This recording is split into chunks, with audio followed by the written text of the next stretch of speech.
shaking? What's doing?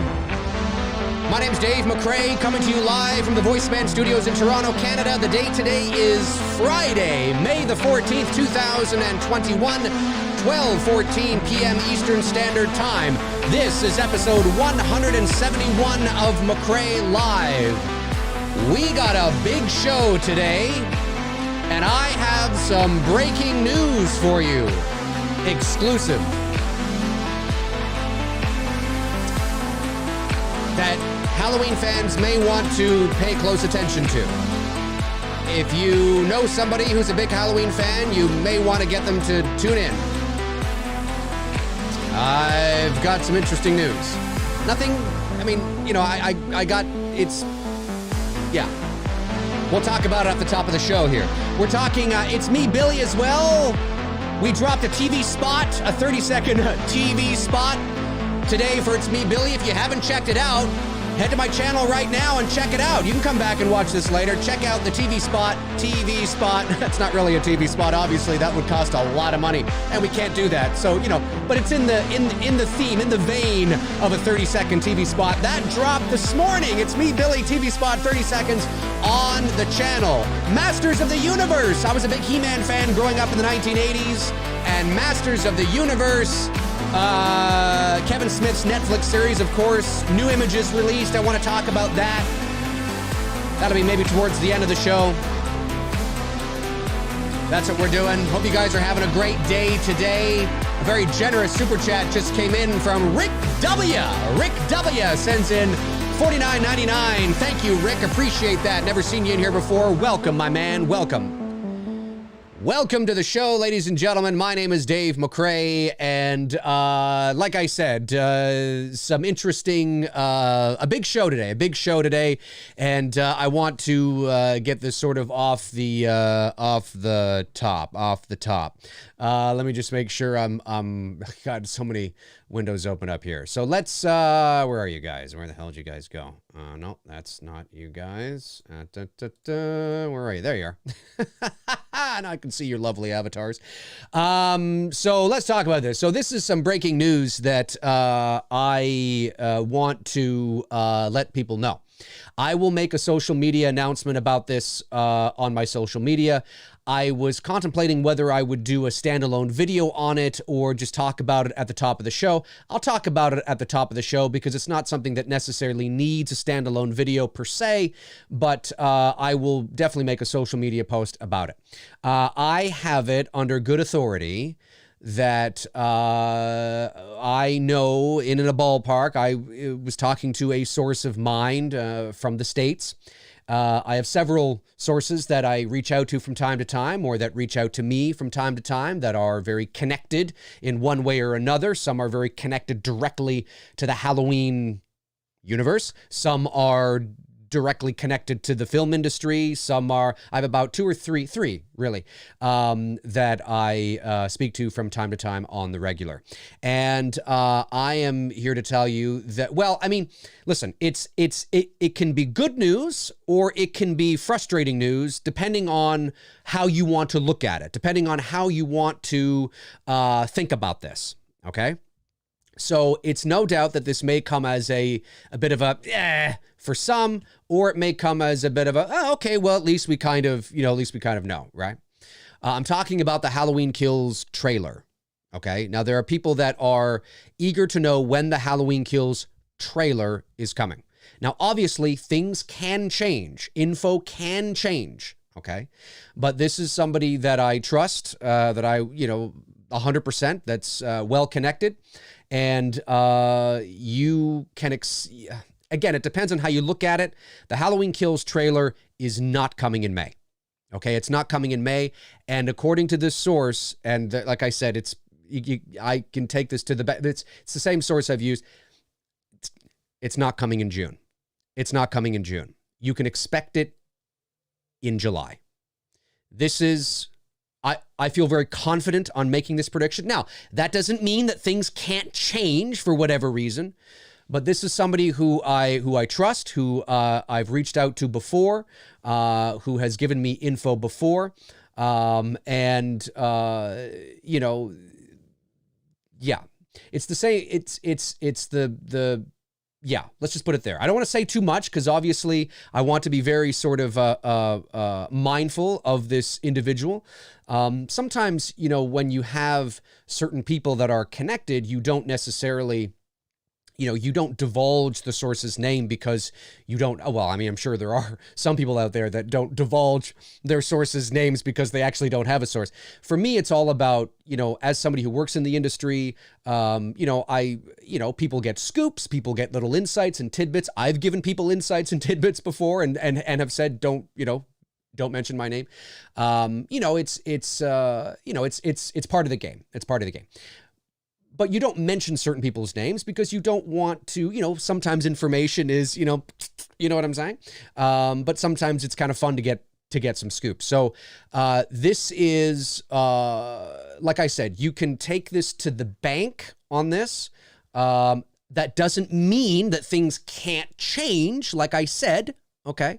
But I am very, I'm just as confident in this. It was the same person that had told me, the same source that had told me that a Halloween, now, not that people didn't expect a sequel to come, but there wasn't an announcement. And then I said to you that there is a sequel coming.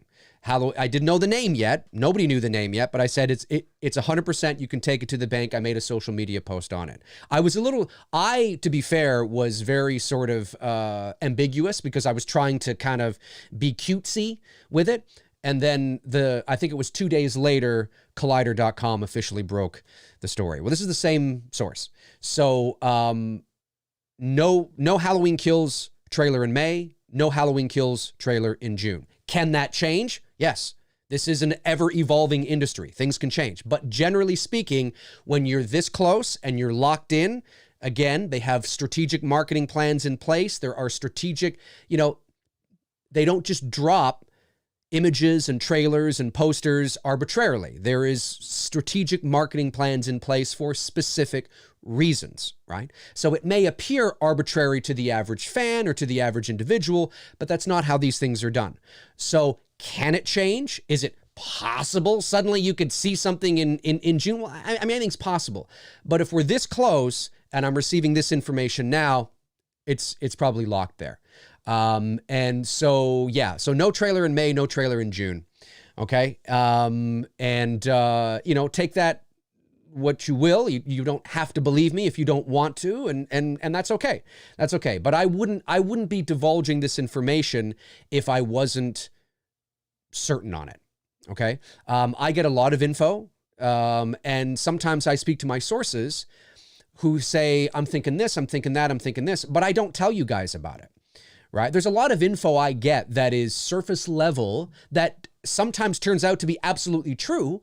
And I'm like, oh, that's so it did come true. And I knew about it, you know, like 3 months ago, but I didn't say anything because the source was kind of like, I think this is what's happening, but I'm not, you know what I mean? And then I'm like, well, yeah, okay, you know, I see what you're saying. Yeah, that's probably, but I don't bother talking about it because, you know, I'm not sure. So I only like to talk about things that are like pretty sure. You know, like this is, you can take this to the bank. And that actually rarely happens. Do you know what I mean? Because these things are ever evolving and these things are ever changing. So, you know, very rarely do you get on a consistent, like every time, you know, you talk to somebody, it's no 100%, 100%, 100%, 100%, right? It doesn't usually happen. So but every now and then, you know, you talk to somebody and you trust who's connected and they say, yep. Are you sure? Yep. How sure? 100%. That's what I got today. I got 100% today. So no trailer, no Halloween Kills trailer in May, no Halloween Kills trailer in June. So take that what you will. Now, for some, that might be like, and for some, you're like, well, okay, whatever. Now, I suspect they didn't tell me the exact date. Okay. Now, they may still tell me the date in a couple of days. I don't know. I'll have to talk to them again. But they didn't tell me the exact date. I threw a date out there, which was an educated guess, because on July the 8th, which is also my mother's birthday, now she's passed away. She's been gone for 10 years. But I remember last year on my mom's birthday, July the 8th, 2020, was, I believe, the day that they made the announcement to officially cancel Halloween Kills from the fall of 2020. And I believe I did a video on it, might even been a live stream. And I remember it very well because it was my mom's birthday. And I remember not the same source that I talked to, but a different source had told me that something was coming and it doesn't look good. And I believe I mentioned that on the stream last year. They said, yeah, something's coming. It doesn't look good. That was about, I think, a week prior to the 8th of July. So I was sort of prepared for it, but they weren't 100% sure when the news was going to come. So I didn't bother saying anything. And then, of course, it came. Maybe it'll be in and around, I threw out a date, what, like July the 8th? And like maybe they'll hit something on the 8th, like the exact to the year. Do you know what I mean? Now the 8th, I believe, is a Thursday, if I'm not mistaken, this year. So it's a Thursday. So maybe, the 9th is a Friday. I suspect it'll be in and around, somewhere in and around there is my guess, just based on the info that I'm getting. So yes, in case you're just joining us, this is breaking news. I have it on good authority from a trusted source who has not let me down in the past in regards to Halloween news. I have several sources that I talk to, and in a variety of different capacities. And this is the Halloween Kills trailer is not coming in May, and it's not coming in June. You can expect it in July, is the info that I am getting. You don't have to believe me if you don't want to, but I wouldn't be putting my neck and my reputation out on the line like this if I wasn't certain. So, and again, that doesn't mean things can't change. And 3 weeks from now, I'm on here going, I don't know, I guess, yeah. And then I got to talk to the source, like, what's going on? You know what I'm saying? Those things happen too, right? Info evolves, information changes. But this person, like I said, who has not let me down in the past, has said he's 100%. 100%. So we'll see, folks. We'll see. If you're watching after the fact, or if you've just tuned in, or if you're watching after the fact, make sure you comment below and let me know your thoughts on it. I will make a social media post about this later today as well. And I was going to do a whole video on it, but I'm like, I don't know if I'll do a video. Maybe I don't know. Maybe I should have cut that. I don't know. Or maybe, you know what? Maybe I'll just save this portion of it and just put it up online. I don't know. We'll see. We'll see. So yeah. So let me take the breaking news thing off of there now. There we go. So what else? Yeah. So hey, the It's Me Billy trailer, the It's Me Billy TV spot dropped today. Head over to my channel, watch the TV spot, comment if you want, give it a like if you want to, whatever you want to do, give it a thumbs down. It doesn't matter. It all helps me. I know it sucks, doesn't it? But it does. So we dropped a 30-second TV spot for It's Me Billy today. We're 2 weeks away. 2 weeks today, the official film, It's Me Billy, drops today on Friday, May the 28th. We are excited about that. So there's a few new images in the TV spot if you want to check it out. It's nothing major, but we thought we would do that. We're really, myself and Bruce, we are really playing the marketing, because we're obviously not a studio. We're not a big studio, but we've been very strategic with our marketing campaign and our marketing plan to roll out things like a studio would. And if the movie was 90 minutes long instead of 42 minutes long, we may have like 3 or 4 TV spots that we could roll out. You know what I mean? But with a short film, there's really only so much you can show without showing the whole movie. So we thought, you know what, let's just have one TV spot, 30-second TV spot. We'll, throw a few things in there that they've seen before and a few things that they haven't. And, just to get people excited and let that breathe on the channel for a little bit. So that's kind of fun too. What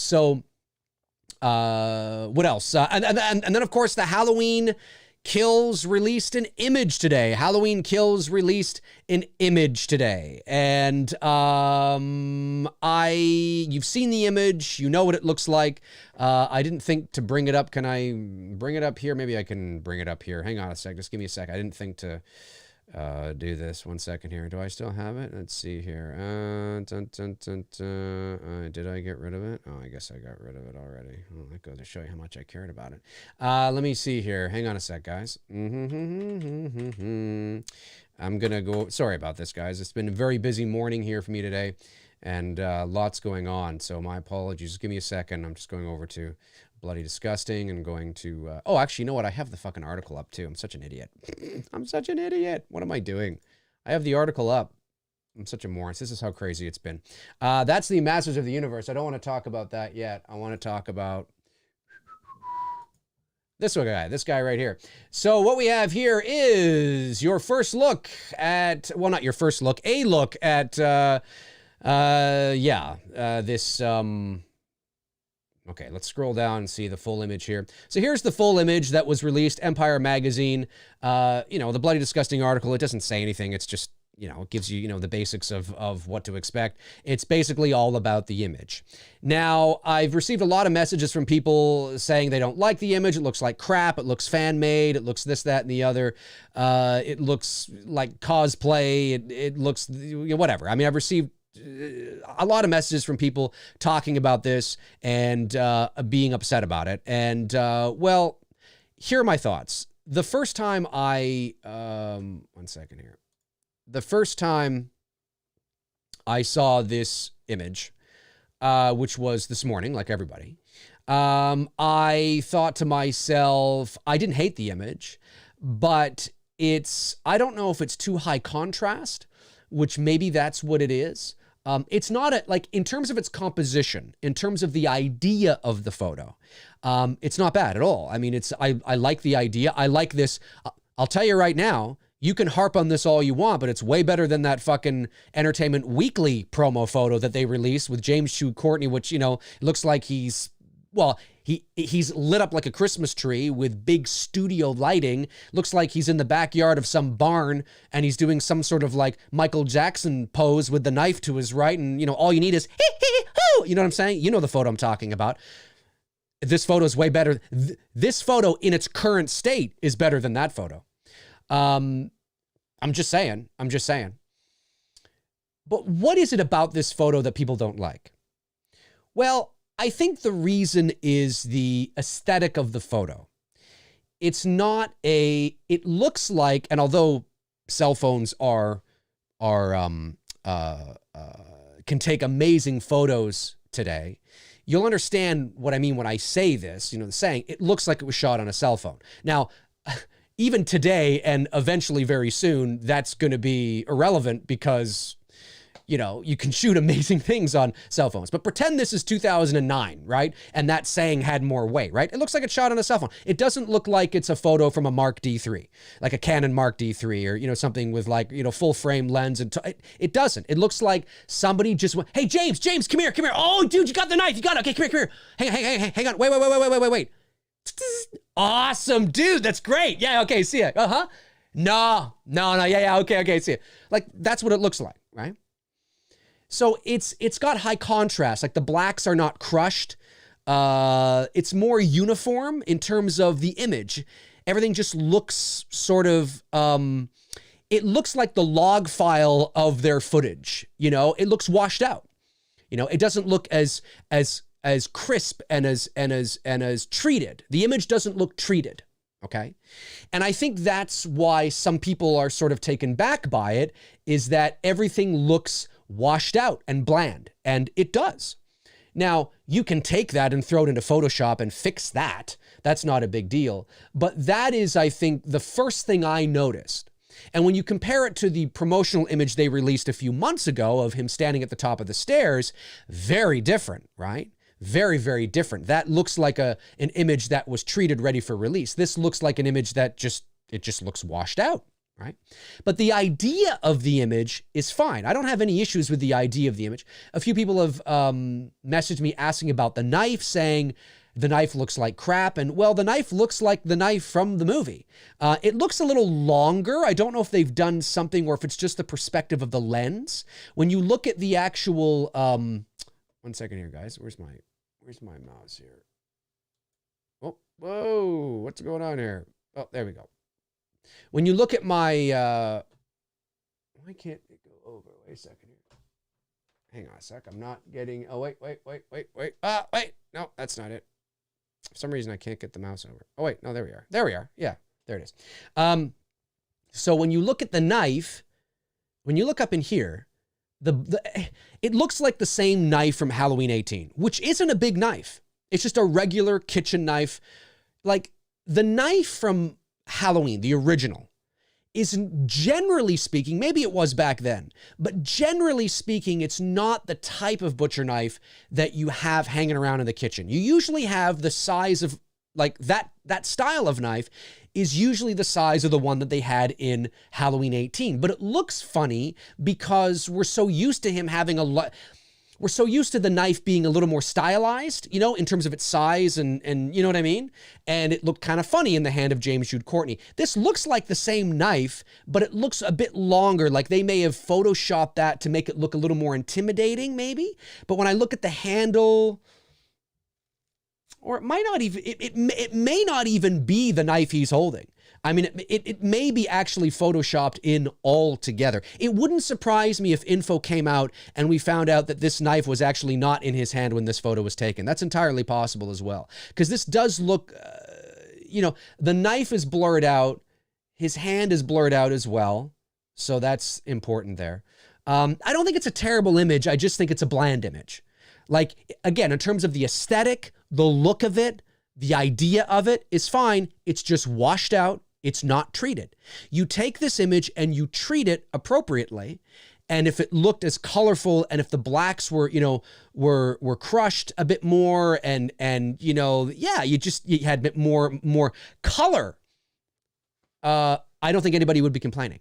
I really don't. But that's my opinion. But I'll tell you, I'll take this image over that atrocious one they released in Entertainment Weekly 3 years ago. It was terrible. It was terrible. But that's what I see here is a washed out log file, you know, image. It's just like when we shot on the Arri Alexa when we shot It's Me, Billy. And looking at the raw files, right? The log files, which is right from the camera, right? So you put that into the software. We edited on DaVinci Resolve. So when we are looking at it, the image still looks amazing, right? Because you're shooting on the Arri Alexa, right? So even the raw image looks spectacular, but it's very washed out. It's very bland. Like there's no color to it. You know what I mean? And that's of course it has to be treated. It's got to be color graded. This is sort of this doesn't look quite like that, but it's the same vein. It's in the same ballpark as that. It's the same kind of thing. So that's what I see. That's what I see. It's just a bland image. But I don't particularly hate it or anything like that. I just think it's bland. And I think that if they were, it looks like it was shot on, see, that's what I mean when I say it looks like it was shot on somebody's cell phone. It looks like it was shot on somebody's cell phone and they just took that image without treating it and just posted it, right? That's what it looks like. So, you know, mask looks cool. You know, I like the idea, but I don't think it's a terrible image. I don't think it's a terrible image. It depends on what you're comparing it to, right? It depends on what you're comparing it to. But if this was treated, if this was more colorful, if this had the same aesthetic as the image from a couple of months ago, if this looked like it was shot on a Mark D2 or a 3 or whatever they're up to now, Mark D5, I don't know or any of the higher end Nikon films or films, camera, whatever. Yeah, but it doesn't. It looks like I snapped this on my phone, or you did. It's a cool image, but it doesn't have visual impact in terms of seeing all of the detail in the mask right up front, right? Everything looks uniform. The color looks too uniform on the entire image. And that is, I believe, the image's biggest problem. The knife doesn't bother me, other than the fact that it kind of has a little bit of a separation between the rest of the image. Like this has been treated separately, which is why I think maybe they've extended the knife or they've added a knife in, maybe not. But there's been treatment here somewhere, and it wouldn't surprise me. All right, so let's go over to the other thing now that I want to quickly talk about, and then we'll open up to your questions, which I'm sure will be about a lot of stuff. Okay, let's just quickly go over to, wait. Masters of the Universe. I want to get back to Okay, so of course you guys know I'm a big Masters of the Universe fan. Here's your first look at Skeletor in the new Netflix series. This is a series that was created by Kevin Smith. Mark Hamill is the voice of Skeletor, and this is interesting to me. I'm a big fan of the 1980s cartoon, and this is a sequel to that. This is a sequel series to the 1980s cartoon. You know, and of course they can't do exactly what the 80s cartoon looked like, which was this right here, but you can see that it's in that spirit, right? They have to modernize it. I get it. I understand it, but you can see it's in that spirit. So we'll just quickly go through this. I know a lot of my viewers are not He-Man fans, so, you know, don't worry. We won't spend a lot of time on this. Stick around, for God's sakes. You can stick around for 5 minutes. Jesus. I'm leaving now. Anyway, I watched all of the TV series growing up. It was everywhere in the 80s, he said. Oh, he said. That must be, is it Kevin? Oh, here we go. Here. Oh, there we go. And there's He-Man. First look at Kevin Smith's Master of the Universe reboot. There's He-Man right there. Again, he's on, but you know, same vein, right? Like it's in the same sort of vein, modernized. It's not quite anime. I'm not a big fan of the anime animation. So I was a little worried about that, but this looks like it could be okay. It could be okay for me. He-Man and Skeletor are back. Netflix unveiled several photos from its reboot of Masters of the Universe animated series from showrunner Kevin Smith. Quote, our show is set up as the next episode in the legacy 80s animated series that aired from 1983 to 85, said Smith. This is a continuation of that story. We're playing with the original mythology and characters. Very cool. I'm excited about that. And revisiting and digging deeper into some of the unresolved storylines. Visually, we also made the conscious decision to lean into the Masters of the Universe line of toys for inspiration as well. And clearly, as you can see, they've done that. They have to modernize it. They have to bring it up, but they've done that, which is really, really cool. I watched all of the TV series growing up. It was everywhere in the 80s, he said. These characters started off as toys and ended up becoming part of the global pop culture fabric, which it did. So much of the show has been possible because of the love and affection for this world at every level of production and the fandom surrounding this franchise. A big reason we got such top-tier voice talent is because people genuinely wanted to be part of this world. So many of us were touched by these stories and these characters early in our lives, and we're so happy to come back to Eternia. But even if you've never watched a single episode of the show or don't know the universe at all, you can jump right into the story. It's a really classic universal action-adventure epic about growth, discovery, magic, and power. This series explores destiny in a fresh way. There's a lot of reconciling with secrets, betrayal, trust, acceptance, love, and ultimately loss. Kevin Smith certainly knows how to sell something. There's another cool image right there. Again, you know what I mean? Like, you can feel the 1980s vibe there, which is really cool. So I like this. Like, I like that vibe and that feeling. Their heads look a little small for their bodies, but, you know, maybe that'll be okay. The 5-episode series, 5 episodes? That's it? Only 5 episodes? Are they 20 minutes or longer? Really? Only 5 episodes? Wow. I guess they want to start small and see how it does. Okay. Of course, it does take a long time to do animation. The 5-episode series Master of the Universe Revelation has a star-packed cast, including Mark Hamill as Skeletor, Lena Headey, I think, as Evil Lynn, Chris Wood as Prince Adam and He-Man, Sarah Michelle Gellar as Teela, Liam Cunningham as Man-at-Arms, Stephen Root as Cringer, Henry Rollins as Triclops, Alicia Silverstone as Queen Marlena, I guess. I've heard it the other way too. And Jason Mewes, oh, of course, obviously, as Stinkor and more. Stinkor, dude, I had the Stinkor action figure from the 80s, and he actually smelled, and then like the smell went away, and the only place where he smelled was his crotch. It was weird. It was just weird. Ooh, there's the sorceress in He-Man. Like, you know, cool, you know? Again, I'm not a big anime fan. This is like... I'm not saying that this is anime. It's not, I don't believe, but I was worried that they were going to go that route.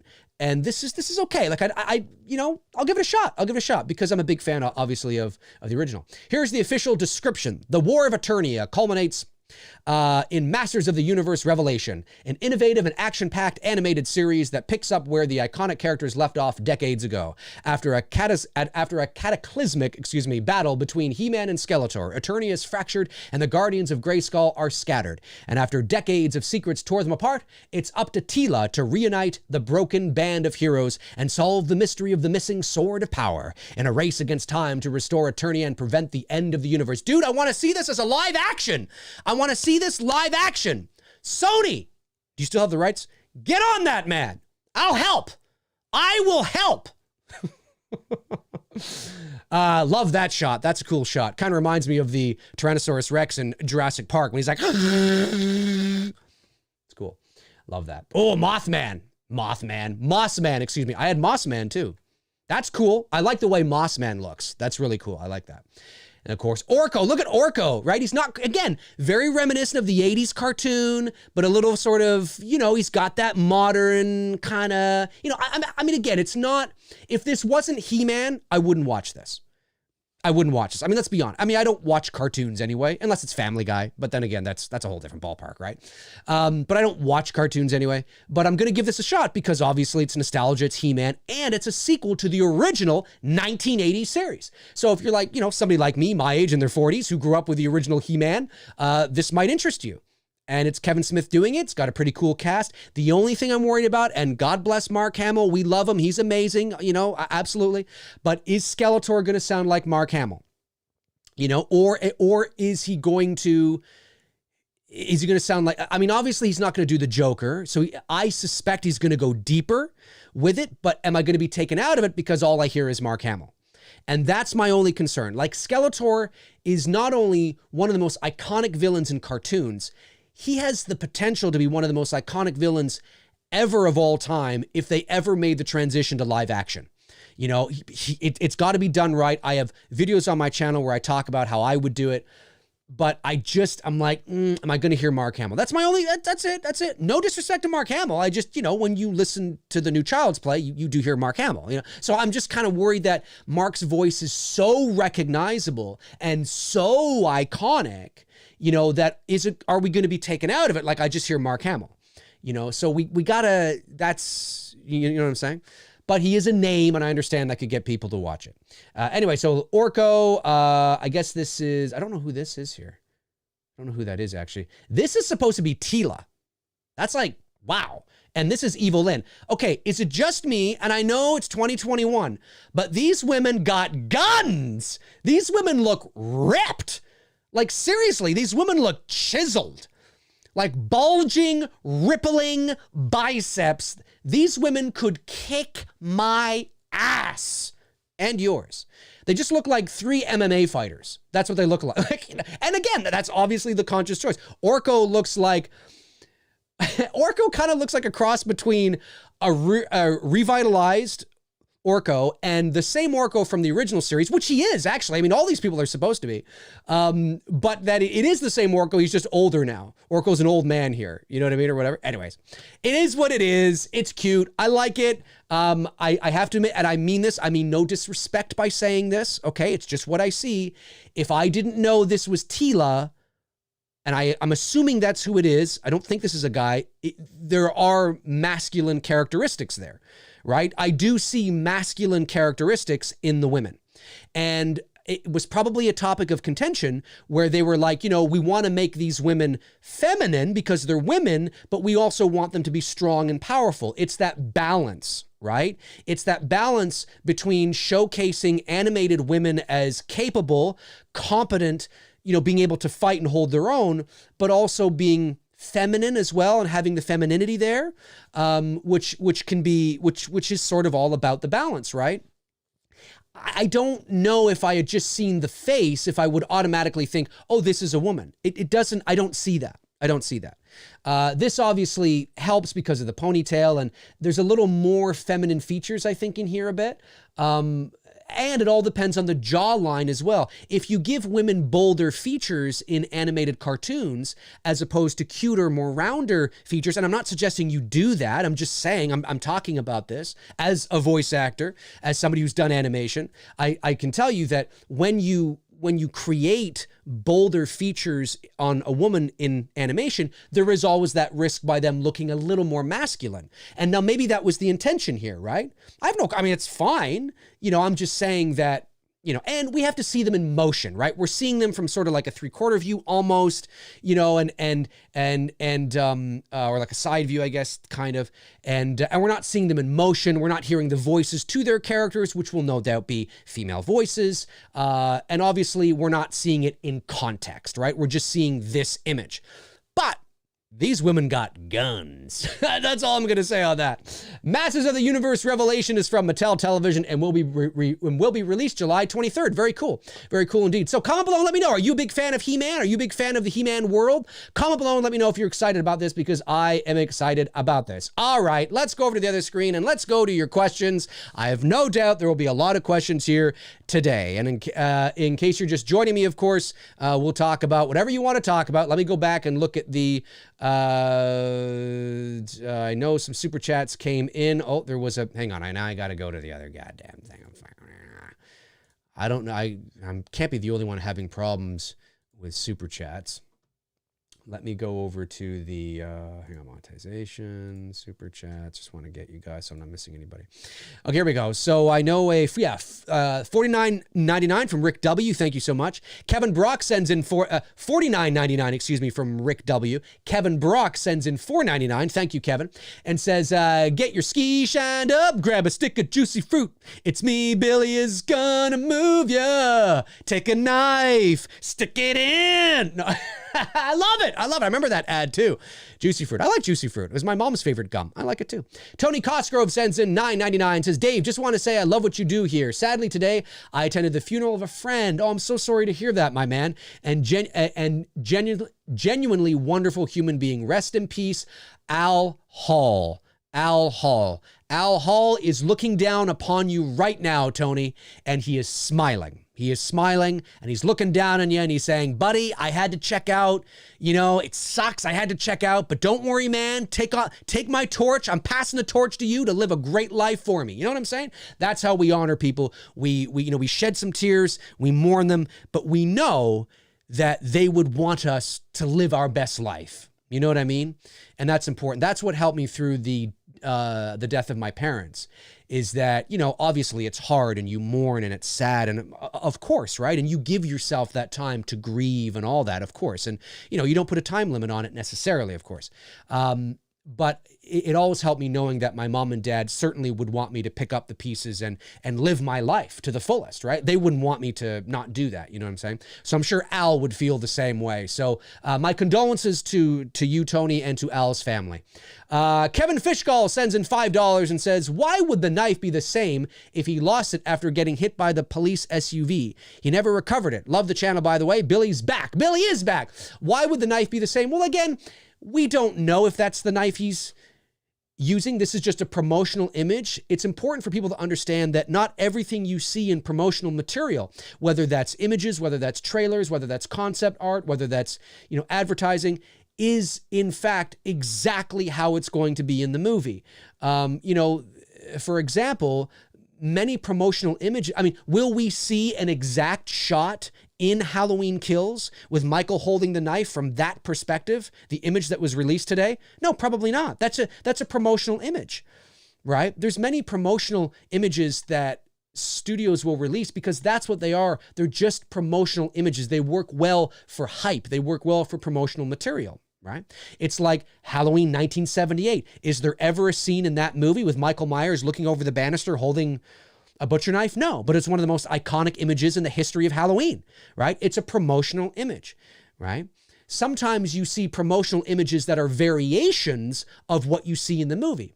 Like, for example, the promotional image that they released a few months back with Michael at the top of the stairs, right? Will we see that exact shot, exactly like that, verbatim, same framing, lighting, everything? Maybe we might see that exact shot in the movie, but we may not.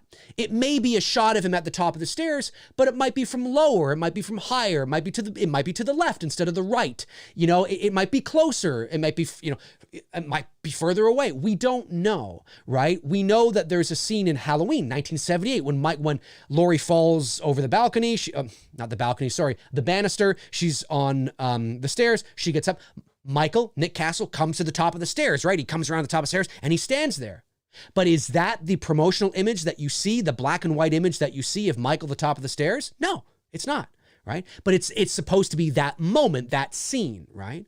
And that's generally because unless you're taking screen grabs from the actual movie, which sometimes they do, but the film is in post-production. So when they start releasing promotional images for a movie, it's usually long before the film is even complete.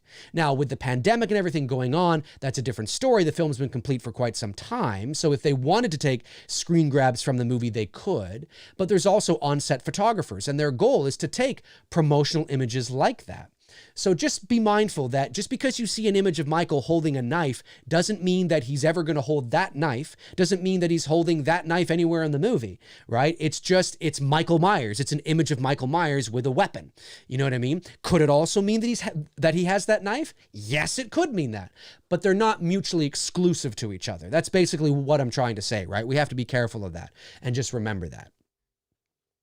Let's see here. Any other things that happened here? I don't know. Evil Alex says, Billy TV spot looks amazing. Can't wait for kills. New Michael shot looks great. People need to chill more. That's just an image on the set. Nothing from the film. Yeah, I mean, that's my... Again, I think it's psychological for people because it's a bland, washed out image. That's what it is. There's nothing wrong with the framing of the image. There's nothing wrong with the way he looks. The mask looks great. The mask looks like what we expected. There's nothing wrong with the image in and of itself. It's just not a punchy image. You know, it's not what you expect from a promotional image with it's very colorful and high contrast high contrast makes it, brighter and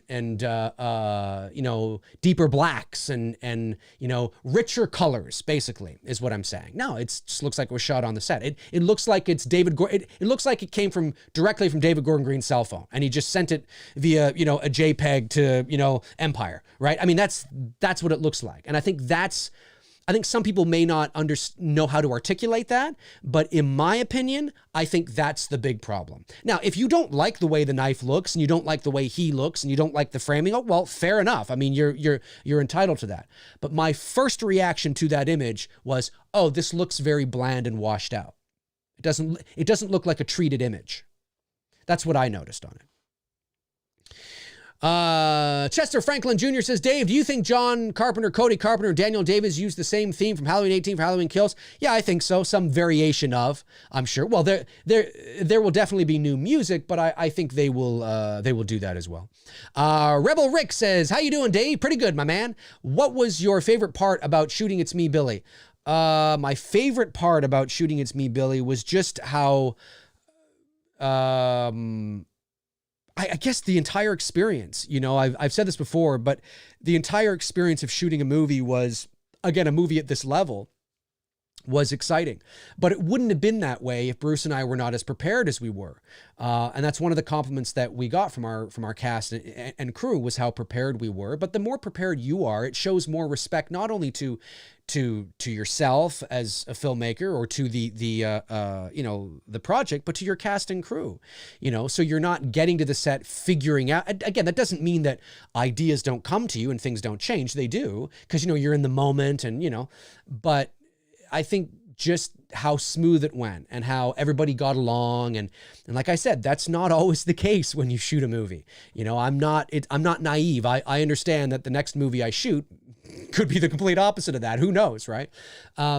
But it was a great first experience at this level, like shooting a real movie with a real crew, on, professional Hollywood gear and all that kind of stuff. It was a lot of fun. It was my first time doing that.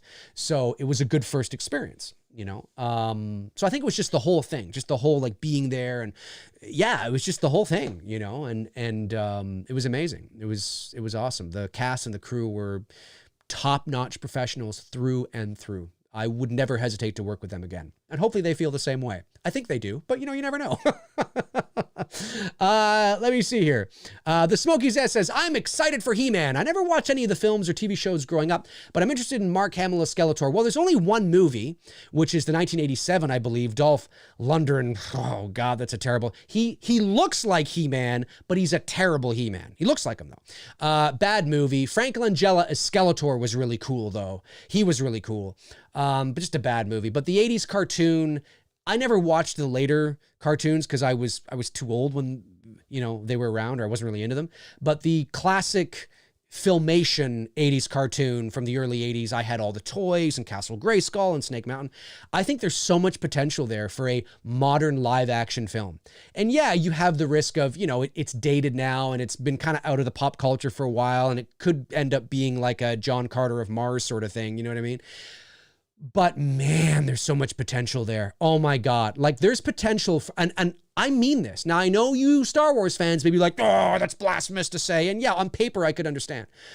But if it's done right, and if it's done well, famous last words, and in the ways that I envision it, I think Skeletor has the potential to rival Darth Vader. I'm not kidding. I'm not kidding. You know, I don't mean necessarily, you know, in one movie, but I mean like if they really treated this like an epic saga, like a Star Wars, you know, meets John Carter of Mars, or Lord of the Rings meets like you know, like a fantasy, but real, like take it really seriously. And Skeletor is like this hulking 6'8", you know, with the skull, like fuck, dude, and it's done right. You know, not something that's like it's nuanced, you know, you give it time to breathe. I'm telling you, man, I'd love to work on a film like that. I would. I'd be totally down. I mean, they'd never hire me to do it. Obviously, I don't have enough experience, but I would totally, like, I'd be all for that. Like, that's just because I know I know what it needs. I mean, you know, but you always struggle with what you know fans would love and what would make money. You know what I mean? Because often what makes money isn't the right way to do it. It's true. And that's where filmmakers and artists battle with the studios. The studios generally knows what makes them money. You know, they know. But then there's the artist and the filmmaker that's like, well, I want to do this because they know what fans would love. And I know there's a thing, well, the fans would love it. Wouldn't it make money? Not necessarily. There's many variables involved. There's a general movie-going audience that most studios want to bring in because it's all about money. But anyway, if it was done in the way that I envision it, I know that's a movie I would be first in line to see. And I think He-Man fans would love it. Kevin Fishgall says, why would the night be... Oh, no, I already read that. Got to scroll down here. Did I miss any other super chats? I don't believe I did. No, I don't think I did. What was missing, you guys? Okay, yes, in case you're just joining me, let me put up the breaking news thing there again and just say this. In case you're just joining and you did not catch the beginning of the show, I have it I will make a social media announcement about this later. I have it under good authority from a trusted source that, and this is good. This is either good news or bad news, depending on how you look at it. You will not receive I was about to say it's me, Billy. You will not receive a Halloween Kills trailer in May or June. You can expect it in July. You don't have to believe me, but this is a source that I trust 100%. I would not say this if I was not 100% on the 100%. This is a source that has told me information before that has turned out to be true. I have several sources that I reach out to and that will reach out to me as well. Some are connected directly with Halloween. Some are directly connected in the film industry. And I can say to you that, and again, that doesn't mean that things won't change or can't change suddenly. But because we are relatively close to July is when you could expect it. We're relatively close. I mean, we're, 6 weeks essentially away from July. It's unlikely to change. If this information was coming to me, in January, I would say that, well, that might still change, right? 6 weeks away, it's unlikely to change. Marketing is already sort of nestled in. That image today, like it or not, is generally just it is the tip of the iceberg of their marketing material that they have begun. So in the lead up to, obviously, the poster and then the trailer. I have no information on a poster, at least not yet. If I can get information on that, I will let you know 100%. But right now, the info I have is Halloween Kills trailer July. So no trailer in May or June. If anything changes on that and I get additional information or new information that could change that, I, of course, will let you know. If you don't hear from me, that means nothing's changed. Intel Wild sends in $10. Thank you, Intel, and says, I'm going to say it because Dave is too much of a Canadian gentleman to say it. This Kills pick is dog shit.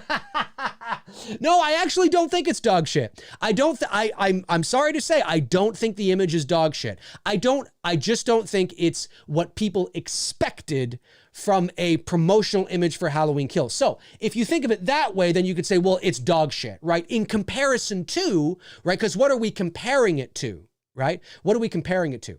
If this image was released, let's say, during the filming of the movie, right? It's all relative. If they were filming the movie and David Gordon Green released that image on his Twitter page, not attached to any official promotional image, not attached to any sort of, Empire magazine. No, David Gordon Green just dropped that and said, here we go. We're starting to roll cameras, right? Or that's a wrap. You know what I'm saying? That's a wrap. And that image was accompanied with that tweet. Everybody would be losing their minds. Because psychologically, oh, it looks like an image from the set. It is an image. Do you know what I'm saying? Right? So you don't have those, you have different expectations psychologically when you're looking at that image. But because the film has been done for over a year, we're, very close to the release of everything. We're moving into the marketing campaign. And that's the image we get, a bland, washed out sort of like cell phone image. Like what? I don't understand. So people look at that and they go, oh, it's not, I guarantee you, if that image was treated and the blacks were crushed and the colors were popping and it looked like that image from Film Magazine a few months ago, nobody would be complaining. Because I don't think the image itself, there's anything wrong. I personally don't. Personally. That's just me. Like, the composition, being low angle, seeing him there with the nut, it's kind of cool. Like the image in and of itself, the idea, the foundation of the image, it's a cool idea. But I personally think it's thrown people off because they're like, that's it? Like, this looks so bland. Yeah, because it is, because the color's bland. And there's something funky going on with the knife, I agree. But I still think it's light years better than an Entertainment Weekly one. But that's me. But I do understand, for those of you that don't like it, I do understand why you don't like it. And it may be not just because of it being, you may have issues. I don't like the framing. I don't like the knife. I don't like the collar. I don't like this. You may have other issues with it, and that's fair. Totally 100%. But I think we cannot understate how it looks untreated. And if it is a treated image, they just didn't treat it, and they may not have been able. It looks like a low resolution image. I should have said that earlier. That's what it is, right? It looks like an untreated, lower resolution image. It doesn't look like something that would be high res, colorful, like a screen grab from the movie. You know what I mean? Because we're so used to promotional images being treated and being high resolution that they look and feel like screen grabs from the movie, even though they're not. Do you know what I'm saying? So we have to remember that too. That's something that we often forget to take into consideration. But if you think it's dog shit, that's okay, my man. I understand. I don't think it's dog shit. I just think it's bland. The Smoky sends in $5. Thanks, buddy. Says, we don't hear you talk much about Kevin Smith here on the channel. Do you have a favorite film of his? Mine's Chasing Amy and Clerks. Yeah, I don't really talk about him. I actually adore Kevin Smith. I love Chasing Amy. I think that's a funny movie. You know what? I think my favorite Kevin Smith movie is a cross between, I love Clerks, who doesn't, right? Because I can relate to a lot of the shit, they're talking about there. I'm a bit younger than Kevin Smith, but I'm old enough that I was in the wheelhouse, in the ballpark of the stuff he's talking about in that movie is stuff that we were talking about as, maybe like, how old's Kevin Smith? Is he? Hey, Google, how old is Kevin Smith? Is he 50? He's 50. Okay. So I'm 8 years younger than him. Right. But I got all the stuff. So I like Clerks. I do. But my two favorite Kevin Smith films are Red State. Believe it or not. I like that movie a lot. And I think it's underrated. And Mallrats. Love Mallrats. I think Mallrats is so fucking stupid. Of course, it's dated now. I think it came out in 1995. But Mallrats and Red State. And Chasing Amy, I like that one too. But I think Red State and Mallrats are my favorite. For sure. Let me see here. What do we got going on? Oh, I haven't even opened my bottle of water today. I thought I did open my bottle of water, but I did not. DeQuail, is that how you say that? DeQuail Stover? Hey, Dave, you think the Michael Myers picture is they letting us know the marketing is about to start? Well, I mean, I guess. I mean, I think it's just something I don't know if it's not anything they're officially saying, but I think it is, you can kind of take this as maybe the unofficial start of that kind of thing. I think is probably something you can take. Oh, let me take the breaking news off there because I'm no longer talking about that. I would say that for sure. Robert Thidoff says, Dave, did you see Apple TV has Mosquito Coast series now? I don't have Apple TV, so I didn't see it. No. A Mosquito Coast series? Really? Is it based on the Harrison Ford movie? Is it really based on the Harrison Ford movie? I haven't seen that. So I will have to, I don't have Apple TV, so it's not like it's going to be happening. Johnny Melancholy says, hey, Dave, I'm excited about the advanced screening. Amazing. However, I'm not sure if my current email address is the same as the one on YouTube.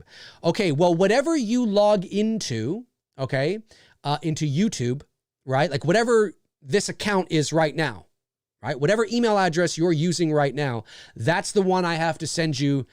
That's the one I have to send the screening link to.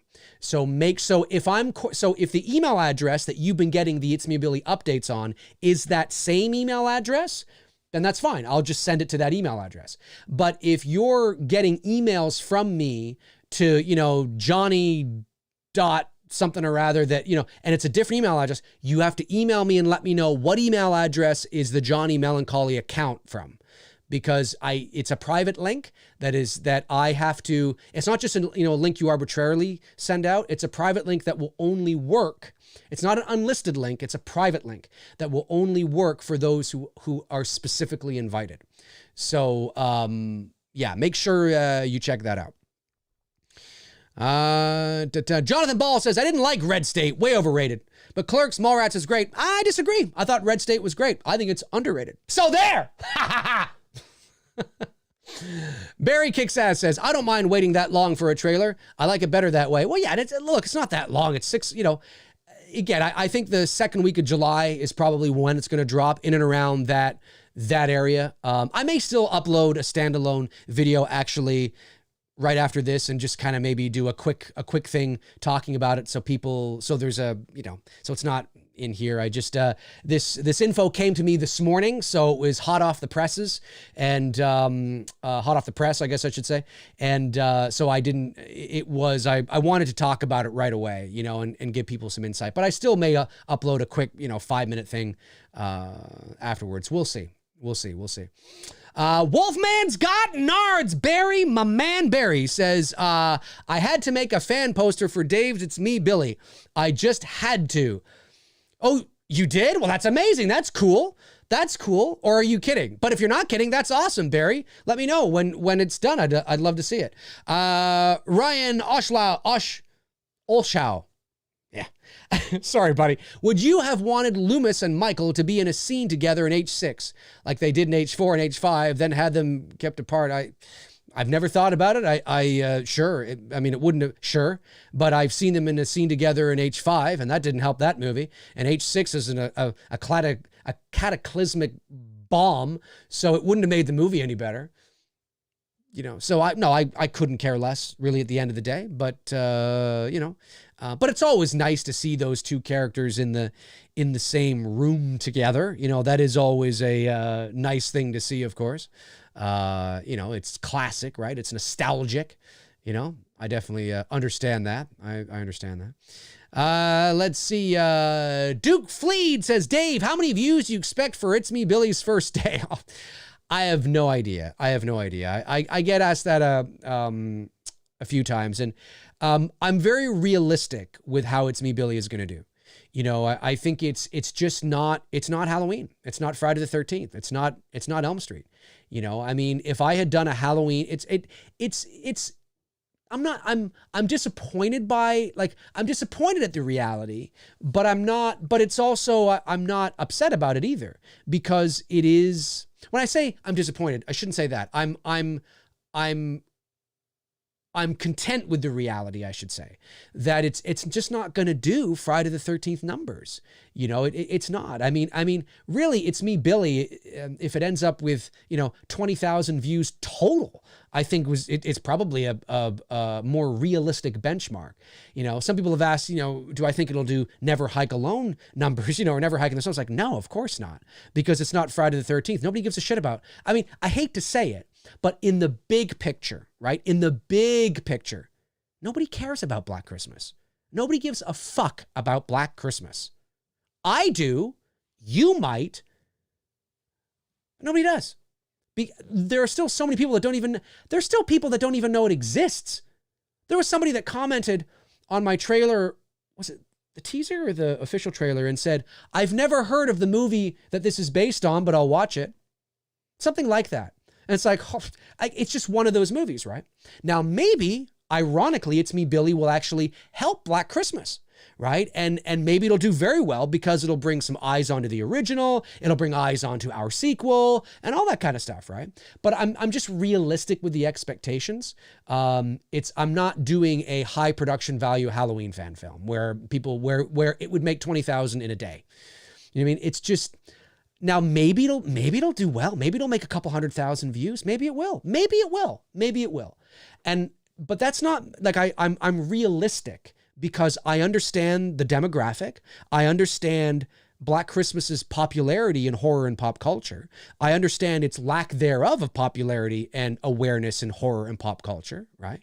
I understand that it's also a very polarizing film. You either love it or you hate it. There's really very few in between, right? I mean, really, and usually those who don't like it think it's too slow and boring, and those who love it love, the slow burn, more nuanced approach. I very rarely see people go, yeah, no, it was okay.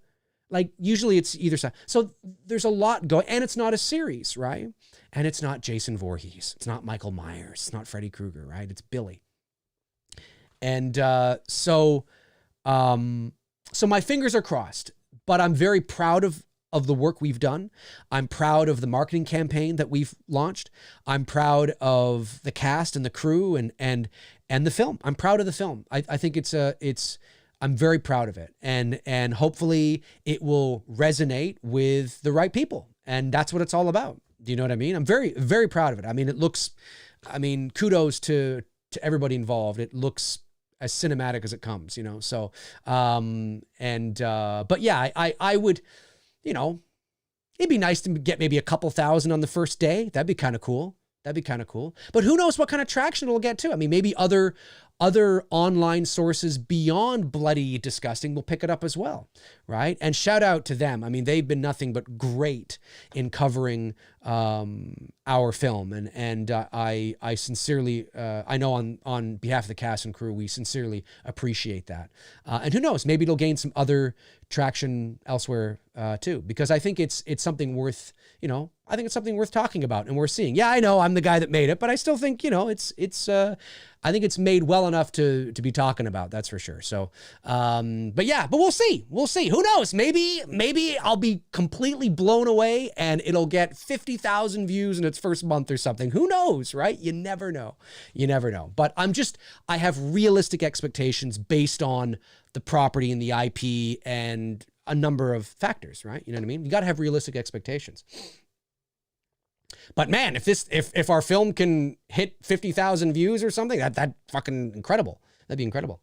Kingslayer says, Dave, will you review Spiral? Well, I don't do movie reviews on the channel. Like, I'm not a movie reviewer. So no, I won't. And I'm in no rush to go out and see it. So I'll talk about it when I see it, which maybe not for a while. I don't know. I love the first Saw. I don't mind the second one. But Saw was a franchise that just got very repetitive, and I've just lost interest in Saw. And Spiral, although it looks like it might rejuvenate a little bit of the franchise, it looks more of the same to me. I mean, it might be served a bit differently, but it just doesn't. The trailers don't do enough for me to be like, oh, I gotta fucking see that. Now, if you are a gigantic Saw fan, if you are a Saw aficionado, right? Like I am to Halloween or something, right? well, yeah, you're going to be fucking first in line watch, and you're going to watch the shit out of that thing. You know what I'm saying? And so you should, right? But it hasn't done much for me to get me to see it. And I'll be very curious to know from people who are just casual Saw fans or think it's okay, does Spiral do anything to ignite a fire in you that now all of a sudden you're like, oh, I want to see more. Let's get, do you know what I mean? Or is it just doing what it needs to do to the already built-in Saw fan base? You know what I mean? So yeah. And that's how the trailers played out for me, was just, it just looks like a Saw movie to me, you know, but then again, I may not be the best person to ask. Do you know what I mean? So, but I'll eventually watch it. Kayla Bella says, I learned about Black Christmas as a kid in the Halloween 20th anniversary documentary DVD. That's hilarious. Yeah, that's right. They did mention that. Did mention the film in that. And that's funny. That's funny. Yeah, no, it's a film, like, again, it's a Canadian film shot here in Toronto. There's quite a few Canadian actors in it, of course. Art Hindle and Lynn Griffin and Margot Kidder, all Canadian. Even Andrea Martin, she's Canadian as well. So some Canadian crew, of course, as well. Now, Bob Clark is American, I believe, and Olivia Hussey obviously is British and Argentinian, I think. I think she's Argentina and then moved to Britain or something. But anyway, yeah, it was shot here in Toronto. Of course, it doesn't take place in Toronto. It doesn't take place in Canada. It's supposed to be the States. You can tell by all the American flags. But it was, it did okay when it was released here, but it was released in the States. It's had a lot of issues. Like, it was released under the title Silent Night, Evil Night. And then it was released on TV a few years later as, TV movie of the week, but it was called Stranger in the House, I believe. And so it's had identity issues. And so it never spawned a franchise. So it's 1974. So when the slasher subgenre was heating up in the late 70s, early 80s, there was never a Black Christmas 2, 3, 4, 5. And even if all those movies were garbage, chances are Black Christmas would be well known because it would be in the pop culture, right? But it was 1974. And then when the slasher subgenre was in its heyday, Black Christmas wasn't anywhere to be. There was no such, it was, it wasn't there. And not that it needed a sequel, but I'm just saying that's, there's reasons why it's not, I mean, yes, it's not because it's a polarizing film in the sense that you either like it or you don't. That's not why people don't know about it. It's because of sort of its inception, its foundation. It never sprung into the pop culture fabric when it needed or dished out on any sequels, So yeah, but I love it. I've always loved it. Always thought it was a great slow burn, and genuinely creepy for sure. Kingslayer follows up with it. Did you like Olivia Hussey as Norma Bates? I haven't seen Psycho 4 in a while, but I don't recall having any issues with her, but it's not a very good movie. So yeah, the movie's not very good. So I don't know. I haven't seen it in a while. I have to watch it again.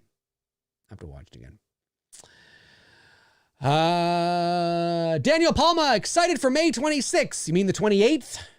The film comes out 28th. Is the film completely finished? Sorry, just got on.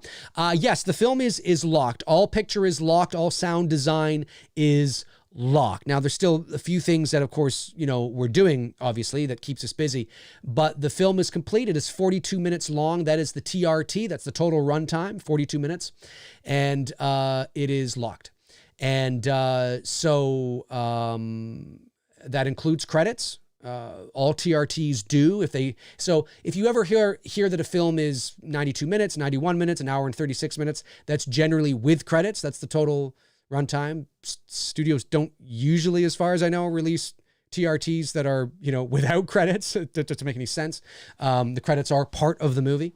So it's 42 minutes with credits. In terms of what time it will drop on May the 28th, don't know yet. We are discussing that. But we have our first and only private screening a week tomorrow.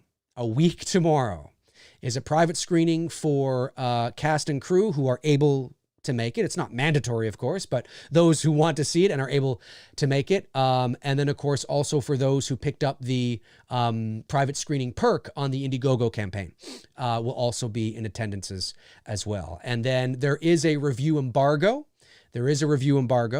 But we are allowing, once the film is done, those that were in attendance, if they want to give general thoughts on social media, like sometimes how you'll see, reviewers do that, like, oh, I, thought of this, no, there can't be any spoilers, no plot points, things like that. Just a general consensus, like, oh, I thought it was great, it was this, or, whatever, right? Or I thought it was garbage, or whatever, that's the reality. You let your film out there.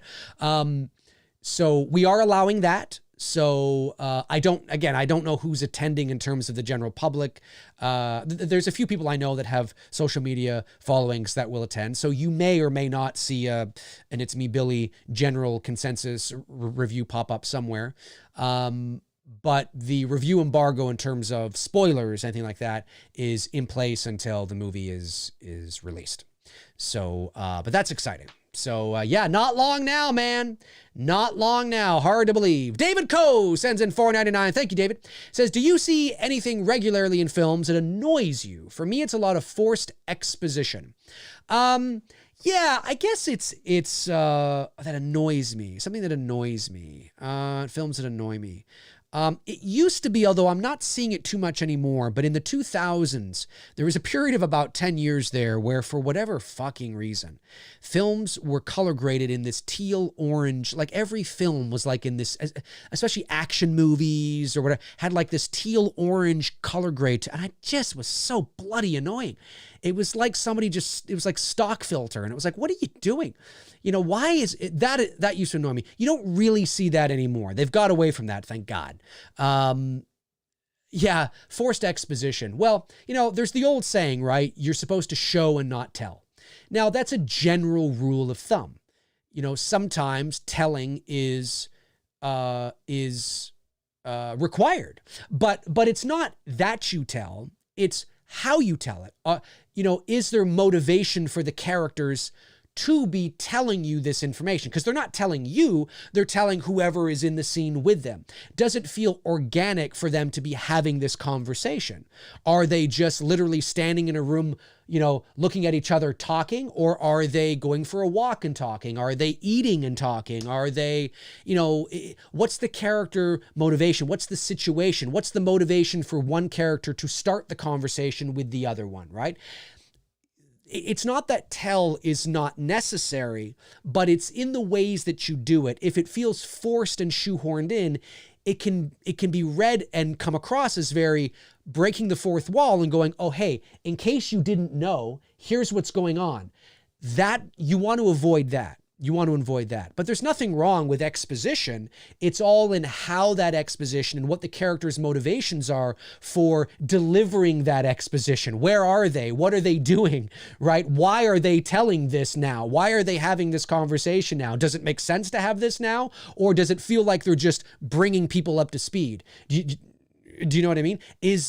Are the performances nuanced, right? Or are they rolling through it at a fast clip like they're just trying to check off boxes, right? That can be problematic as well. Or does it feel like a genuine organic conversation between two people that have the right motivations to be having this conversation that just so happen to be relaying important information to the audience at the same time?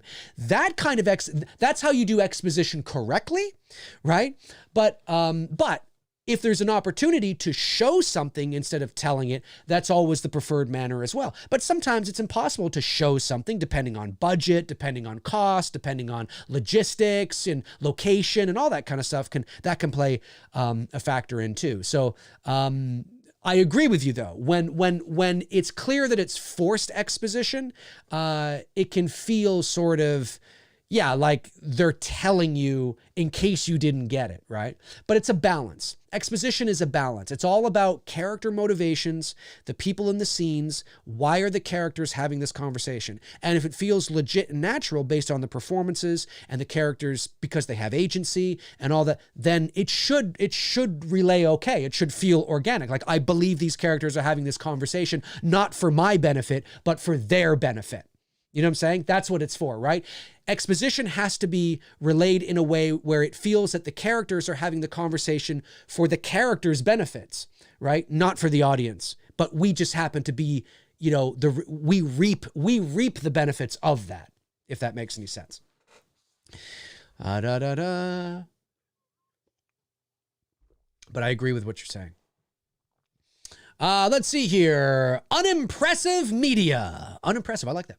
Congratulations, Dave, on getting this far with It's Me, Billy. Thank you very much. I really appreciate that. I still remember the days of uncertainty about getting the film funded. Oh, dude. Listen, Bruce and I still talk about that. You know, the fact that, and we had a contingency plan. Our plan was whatever we raised, we would then look at what we raised. Like, let's say we only raised $5,000, let's say, right? Well, we would take that $5,000 and we would, instead of being able to shoot on the Arri Alexa, which of course is, you know, Hollywood standard, we would maybe rent like a C300 or something, which is a really nice camera. And then we would maybe take maybe we couldn't afford to hire Greg, so we'd have to shoot it ourselves, because myself and Bruce shot the Indiegogo teaser ourselves. So we're more than capable. I mean, you know, we can certainly do that. And then maybe we can't afford to do this or do that, but we would take like maybe a scene from the movie, like or maybe even like a section. Like maybe we would just take the dining room scene. Do you know what I mean? The ones that you see a lot in the promotional material for It's Me, Billy. Maybe we just take that scene and we shoot that scene, but we can't afford to shoot it at the location where we ended up shooting it because it would cost too much money. So we just end up shooting it at one of our houses. You know what I mean? We just use our own dining room. You know what I mean? And we shoot it there, and we shoot it as kind of like a concept, like the Indiegogo teaser, make it look really good as best as we can, you know, and then use that as sort of, hey, look at this, like we did with the Indiegogo teaser, to start another, you know, campaign and see if we can raise the rest of the money, you know, just kind of raise it maybe in increments or something like that. Or maybe it just ends up being just that one scene, you know what I mean? And that's all it is, because there just wasn't the interest there. But the fact that we raised $64,000 was incredible. We not only like, here's what's so incredible about it. It's a Black Christmas fan film. It's not Halloween. It's not Friday the 13th. It's not A Nightmare on Elm Street. I mean, that's like raising $64,000. I'll be honest. It's like raising $64,000 for like a Peeping Tom fan film, or a Psycho fan film. Like, it's like, what? You know what I mean? It's not that people don't like those movies, but they're not the big three. You know, it's not like, I mean, you can raise $50,000 in your sleep if you were going to do a, you know, Halloween fan film. God, you'd raise it, you know, in a fucking hour. Doing it the way we were doing it, like at that, you know, level. Anyway, so we were behind the eight ball there. It's during a pandemic, like in the thick of it, right? We raised $64,000 during the pandemic. Like, that's insane. During a pandemic. Like, crazy. And we raised 50% of our budget in 5 days. 50% in 5 days. It's insane. It really humbled us, because it showed us how many people and it's not that there aren't people that donated that genuinely didn't want it because it was Black Christmas. I'm not saying that. There definitely are people that are fans that donated. And maybe I'm wrong when I say this, but this is why it's so incredibly humbling and crazy. I think, although maybe I'm wrong, that really wasn't a reflection of Black Christmas. It was a reflection of the belief in us, the belief in myself and Bruce to make something like this come to life. You know, pick whatever movie it was. It was more about, that was unbelievable. That was unbelievable. You know, to see people come to the table, to step up to the plate and say, we believe in you guys. We want you guys to do this. We couldn't have done it without you. We could not have done it without you. You know, it's insane. And so you know, and then we ended up shooting the movie during the pandemic. Now, was Ontario, now Ontario's fucking going crazy right now, but was Ontario then as bad as some of the places in the States? No. But we still had the issue. We still had the problem. We still had to follow industry protocol because we're a professional movie. We're renting professional gear. We have professional actors and crew.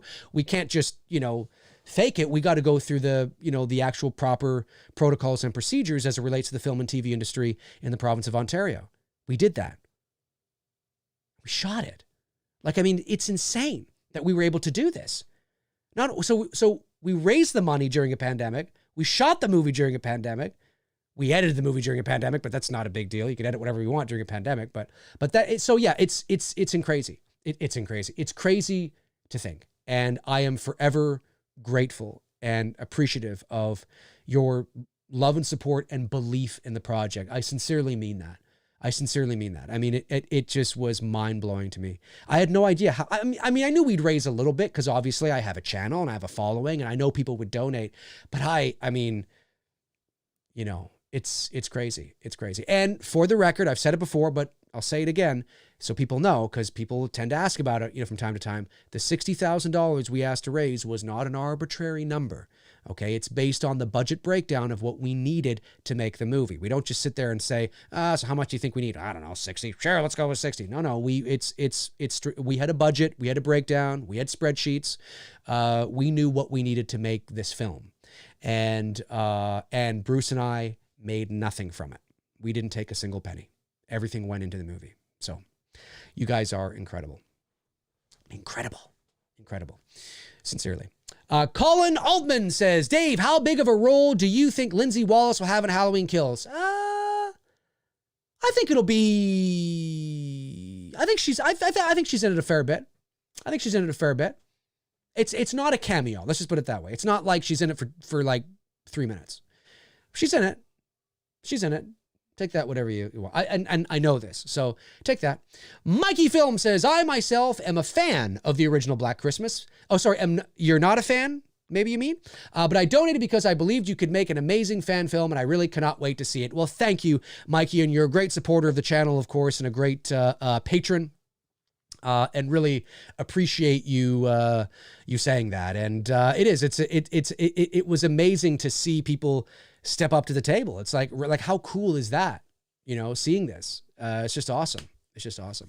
Let's see here. Oliver Mercer says, hey Dave, have you asked Olivia Hussey to come to the live in the future? Plus, I love the Billy posters and clip. You mean to be on a show? I have not asked Olivia Hussey to be on a show in the future, but I am not against Olivia Hussey joining me here on the show if she would like to do that. I don't know if she would do that, but she's certainly welcome, of course. We had Lynn Griffin on. Hey, maybe it'd be cool to get Lynn, Art Hindle, and Olivia Hussey on, have like a Black Christmas reunion. That'd be fun.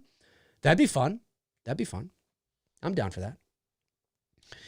Brandon Treat says, I want to make a movie set. I want to make a movie set in wintertime in a cabin in the woods. Ooh, I like that. And it will have a creature stalking this teenage boy and his dog, but the teenage boy don't know what's out there and what it is.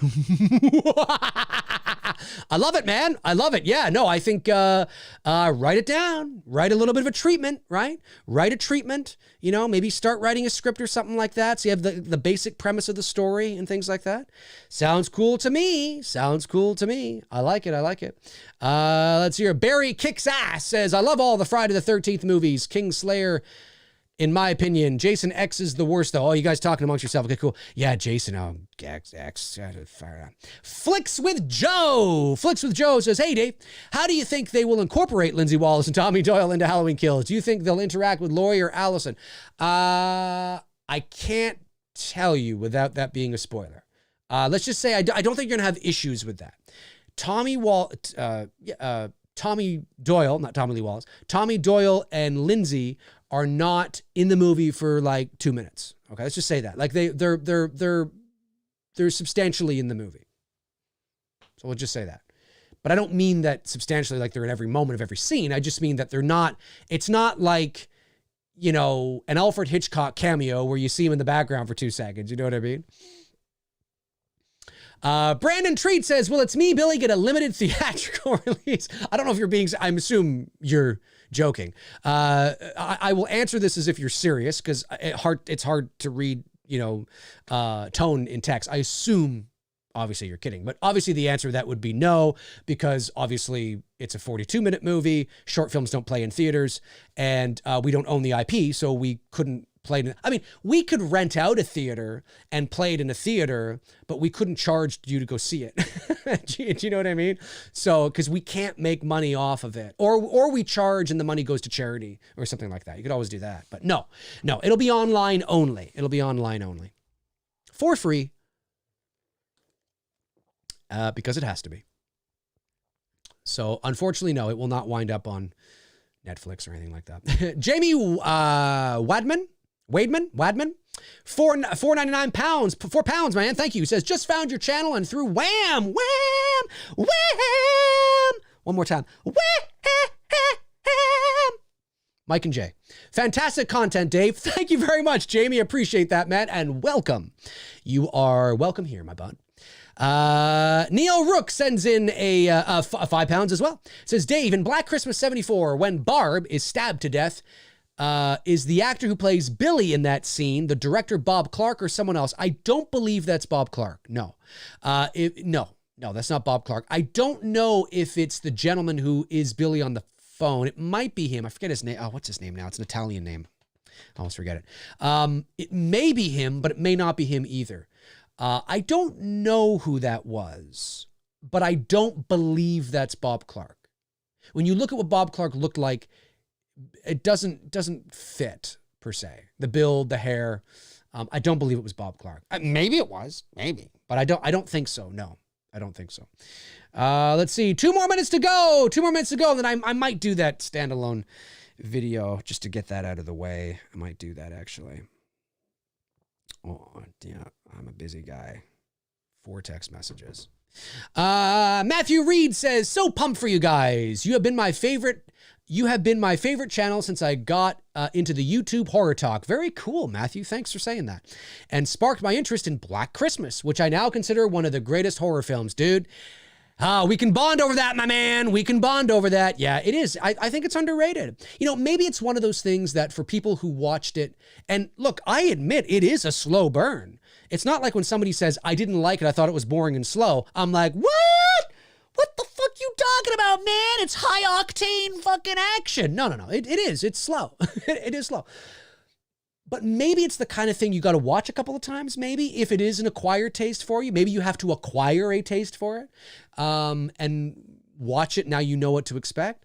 I don't know, but I've always really liked it. But then again, I love the mood and the atmosphere and the phone calls and just the creepiness and, the isolation and the claustrophobic nature of the environment. And it's just, I love all that stuff. So I'm a big fan of that. For sure. We got just like 1 more minute to play. Simon says, hi, Dave. Are you a fan of the original Mad Max movie with Mel Gibson? Haven't seen it in years. Also, shot on a very low budget, I believe. Yeah, I'll have to check it out, see how much it was relative for its time, for sure. I have seen it, but not in a long time. I mean, I haven't even seen Mad Max Fury Road. And I wanted to see it when it came out, like 4 or 5 years ago, whatever it was, but I never ended up seeing it. So yeah, I would like to see it. The Fury Road one, but I have not seen it. I've not seen that, but I have seen I have seen that, but not seen the Mel Gibson one in years. Let's see here. What do we got? Somebody different. I like seeing new faces here. Ben V says, how did you get into the entertainment industry? Keep up the great work. Thank you, Ben. Well, I went to college for radio, television, and film. I did not graduate. I took 2 years of film and radio. I didn't graduate because I was having trouble keeping, I learned a lot, but I left early. I left after 2 years because I personally was having trouble keeping up with the workload. Now, obviously there are people that graduate from that program. So obviously it's not too much of a workload for a lot of people, but for me, I just found it too much. I guess maybe I work very linear-like. Maybe which is ironic because I can actually multitask now pretty well. I think if I had done college now, I probably would have been fine. But 20 years ago, I was having trouble keeping up. There was just too many projects, too many classes. I was suffering. So I left. And then I moved in with my mom, and I was pursuing a career. I wanted to pursue a career as an on-camera actor. I love performing on camera. I had some experience in stage and all that kind of stuff. And I love being in front of people and an audience. What a shock.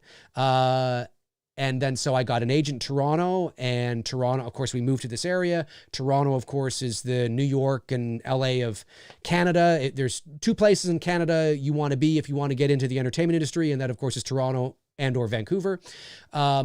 So we were closer to Toronto, obviously. So I was here, and I got an agent, and I started doing commercials and auditions, and I did a couple of docudramas where I was playing like, just extras and small bits and roles and things like that. And then I also at the same time was pursuing voiceover as well.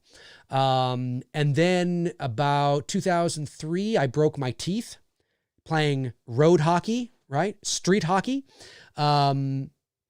And I had to go on hiatus so I could get my teeth fixed, because obviously unless the casting directors are looking for somebody with a hole in their face, you ain't going to get the gig. So I then turned my focus while I was getting that all taken care of, which was a process over several months. I turned to voiceover, and I started getting voiceover auditions, and then the rest is history. I've never looked back.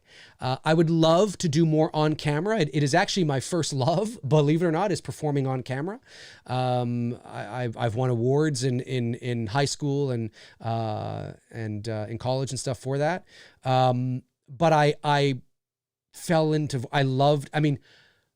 voiceover it's acting. It's just behind a microphone, whether you're doing radio commercials, television commercials, network promos, movie and game trailers, animation, narration. You're always acting, and I never looked back. And then I gained a fair bit of success at it. And then in that time, being a part of the entertainment industry over 20 years now, you meet all sorts of directors and writers and producers and actors, and by going to the different studios, I've been to, after parties and you form connections, you build relationships by just being involved in the business. And there's many different facets of the entertainment industry, right? There's voice acting, there's acting, there's, there's being part of a crew, there's being working for a studio, there's the office jobs, there's the talent jobs, there's the crew jobs, and they all overlap. Like you always meet, there's always overlap somewhere. Like I can't tell you how many times I've met PAs and production executives and all that kind of stuff. You just meet people by being involved and putting yourself out there. You know what I mean? It's that kind of thing. So there's no real sort of like magic button or how I got into it, or it was a conscious choice. I just knew that I wanted to act.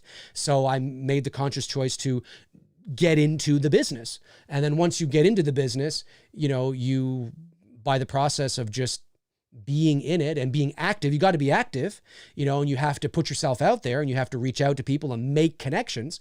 You meet people, and then you meet people who know people who know people who know people, and then you meet those people, and then you just go on from there. And I've met some amazing people over the years, and I've also met some shitty people over the years too. It's the nature of the business, but that's sort of how, I guess. It's not really a rule, but that's, in a nutshell, that was my journey. All right, this will be the last super chat of the day. David Coe sends in $4.99, says, just curious, are those prescription glasses or glasses to protect from the computer screen? Oh, that's an interesting question. I forgot what those are called. No, these are prescription glasses. I need to wear I don't need to wear them. I need to wear them if I'm driving at night. They don't tell me that, but I've noticed that if I don't have my glasses on and I'm driving at night, it's much harder for me to see. So definitely I have to wear these if I drive at night. I don't have to wear them if I'm driving during the day. I do pretty well during the day. And of course, if I'm on the computer or if I'm watching TV, I like to have them on because I need things to be sharper. So no, they are prescription glasses. All right, folks, listen, that's going to do it for me for episode 171 of MCRAE Live. Thank you to my amazing moderators, of course, Frank Riker, Tabitha Shore, Darren Sands, Chris Baber, for doing what you guys do. You are amazing. Thank you to all the Super Chat questions that came in today, the non-Super Chat questions that came in today. Thank you very much. You guys are amazing. Have a great rest of your weekend. Don't forget to check out the It's Me Billy TV spot on my channel right now. Show some love. Share that around. We got to get this sucker out there, man. We got to get this sucker out there. Share the trailers if you want to. Share whatever the hell you want. Anything to do with It's Me Billy, share it. We got to get this stuff out there. Really appreciate you guys supporting the channel. You guys are amazing. I'll be back, of course. I'll probably, you know what, because I'm a perfectionist, I will probably do a little standalone video shortly after this show and upload that to my channel talking about what I'm talking about. So about the Halloween Kills news and the trailer news. I'm a perfectionist that way. I'll probably do that. Maybe I won't. I don't know. No, I probably will. Anyways, have a great rest of your weekend. Have a great weekend, I should say, because the weekend hasn't started quite yet. And I will talk to you guys soon. Cheers.